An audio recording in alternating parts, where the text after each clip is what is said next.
Disney World is supposed to be the most magical place on Earth. So why do 22% of people walk away feeling disappointed? I went down a rabbit hole to find out, and let's just say the difference between an okay trip and an amazing one starts way before you even step foot in the parks. In today's episode, I talk about 5 steps you can start right now for your next vacation. Hello, and welcome to the Laid Back Magic Way podcast. I'm your host, Dana Stanley, creator of Laid Back Magic. As a mom of 3, I know how tough it can be to find time to plan a Disney World trip that doesn't leave you feeling stressed or overwhelmed. That's why I'm here, to help moms like you create Disney vacations that feel even better than they look on paper. Here, we're not chasing perfection, but creating our next favorite memories.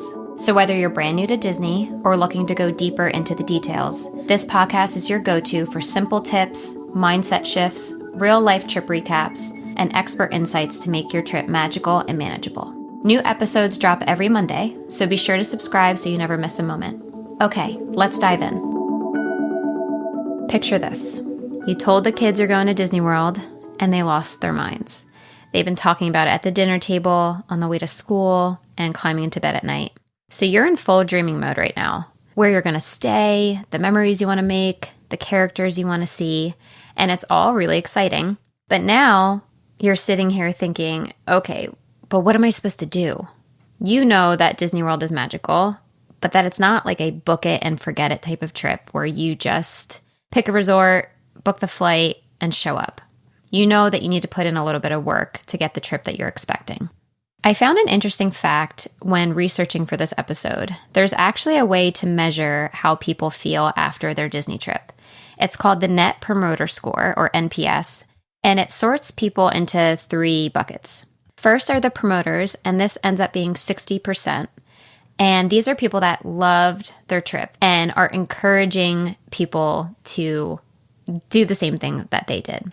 Then you have the detractors, and this is how it sounds. These are the 22% of guests that had a bad experience, and now they'll actively discourage others from going.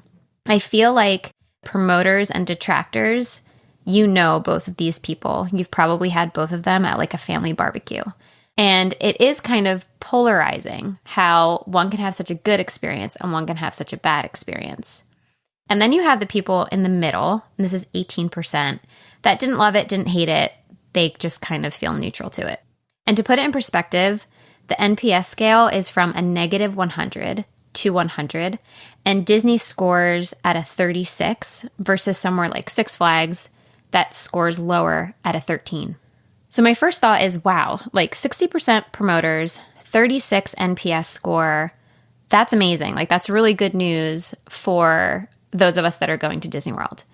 But then my next thought is, what about the 22% who had the opposite experience?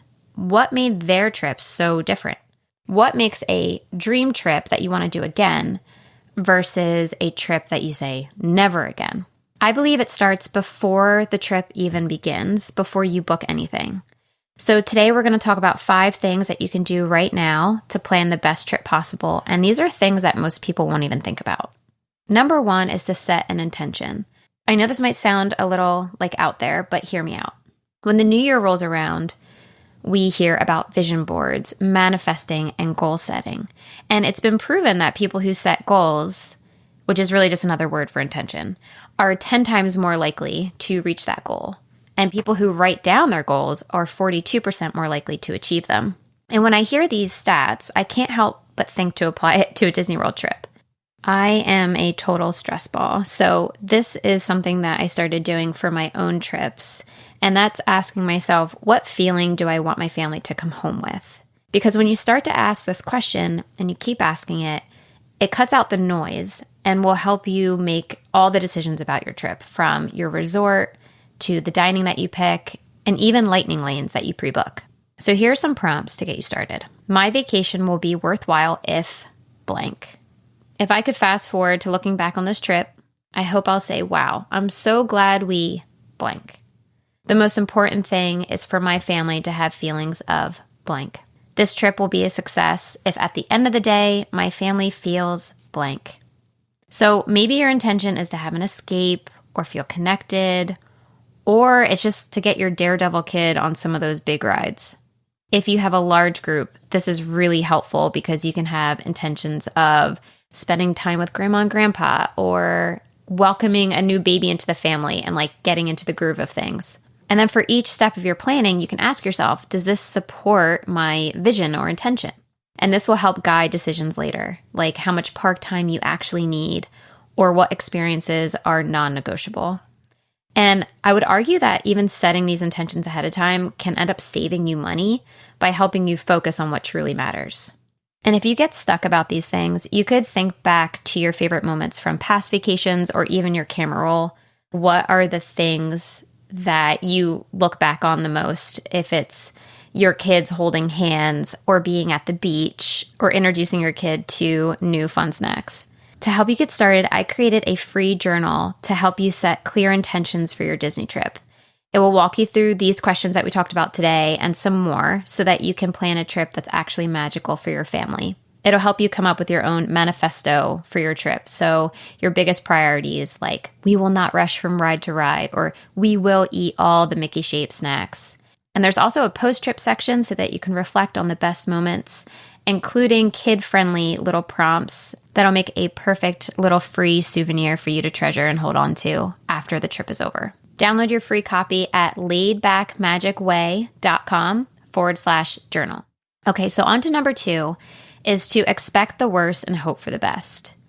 Have you ever gone to a restaurant and you had just an amazing meal? Like your cocktail was perfect, your entree was perfect, the waiter was perfect, the weather was perfect. It was just like a magical night.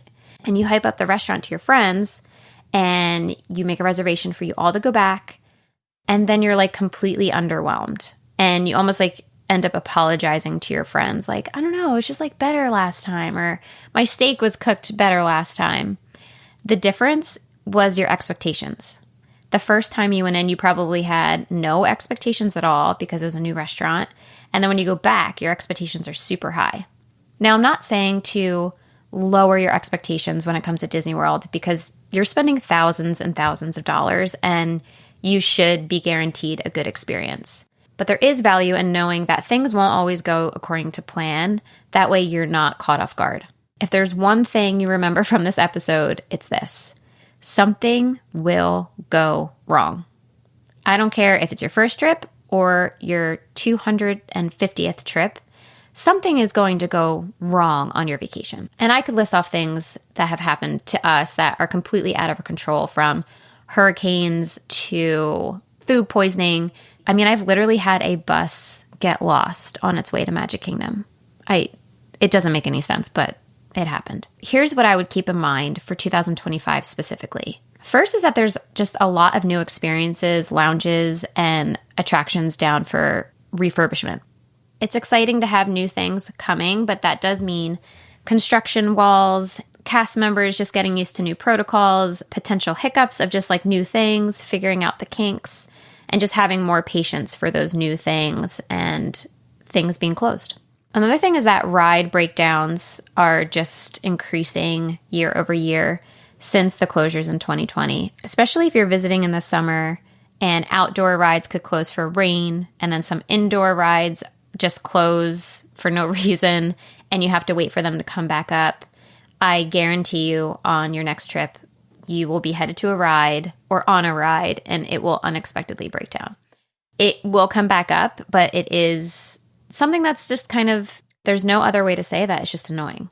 I found myself hyping up a ride to the kids and just to get there and it's closed down. So just again, setting those expectations, expect for it to happen. Another thing is I just feel like the weather has been so unpredictable. It is Orlando, Florida. It's always unpredictable. But with more hurricanes, stronger winds, there's just been an increase in flight delays too. So just traveling in general, I feel like we need to have a lot of extra patience, which is hard for me personally. And lastly, it's just that Disney World is always changing, like from lightning lanes, the app, certain protocols, opening protocols. When Genie Plus first rolled out, I remember them constantly revamping it and adding things to the Lightning Lane list. And that most likely won't stop with the new Lightning Lane multipass. So a little flexibility and a kind of roll with the attitude will go a long way. If this isn't you, I completely understand because it's not me either. It's something that I have to work on every single trip. Third is to plan with help. Planning Disney can feel like you're taking on a part-time job, especially when you, mom, are the one in charge, most likely. You have that added pressure of not only making your kids happy, but now you're trying to keep your husband happy and hoping that you at some point are going to have fun too. That's the number one reason why my guide, Laid Back Magic, has support built inside.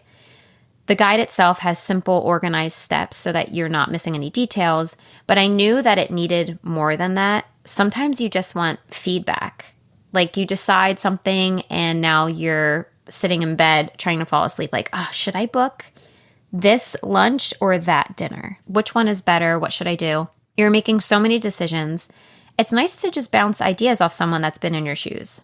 So whether it's my guide, a Disney travel agent, or a trusted planning source, just get help so that you're not drowning in decisions. Number 4 is to find your family's rhythm. So instead of forcing Disney's schedule onto your family, build a plan that works with what your family's already doing at home. So you could ask yourself, are we early risers or slow starters?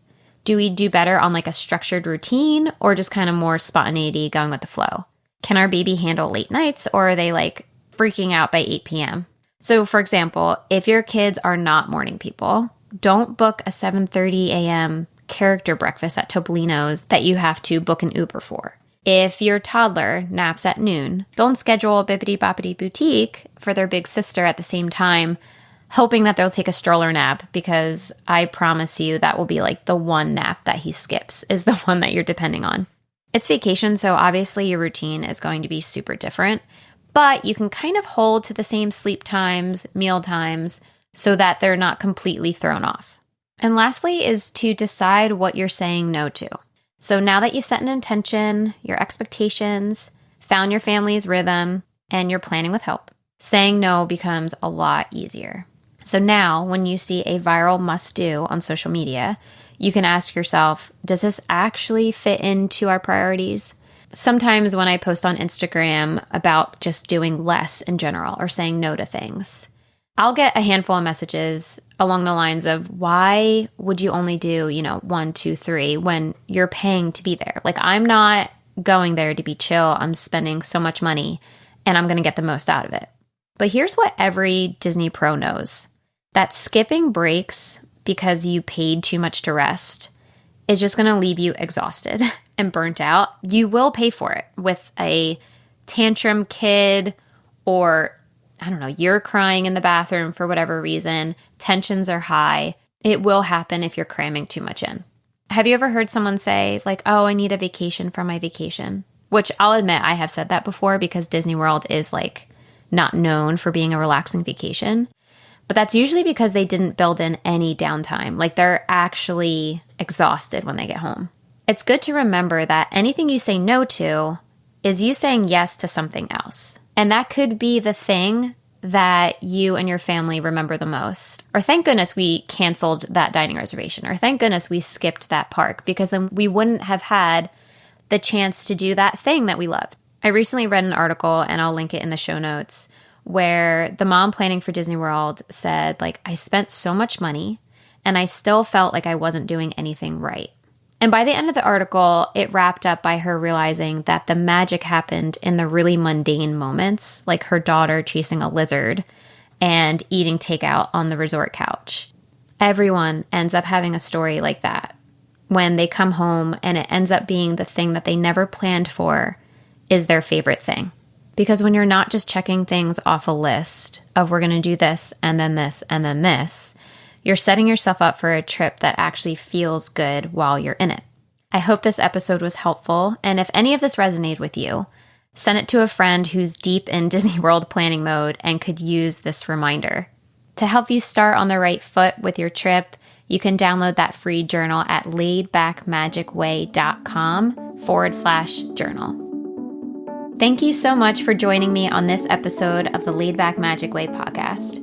If you enjoyed today's episode and it was helpful for you, it would mean the world to me if you'd write a quick review. Your reviews help more moms like you find the show, and I read every single one of them. Seriously, thank you in advance.